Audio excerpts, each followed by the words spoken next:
সালামু আলাইকুম গাইস। দেখেন আমাদের অফিসে চাল দিচ্ছে 5 কেজি করে চাল। দেখেন 5 কেজি করে চাল দিচ্ছে সবাই। হ্যাঁ, প্রথম বুয়া বিজি কুর্তি যারা পোলিং করে, হ্যাঁ সবাই 5 কেজি করে চাল। এই যে হাতে হাতে সব 5 কেজি করে চাল দিয়ে আসছে। আজকে বৃষ্টি হচ্ছে, আজকে ডিউটি চা হয়নি, হাজরা তুলে আমরা বসে আছি। এই যে দেখেন সবাই, এই যে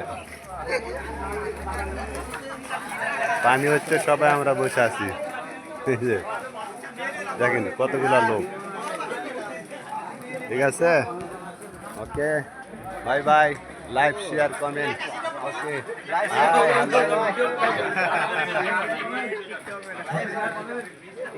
Oke, untuk peringkat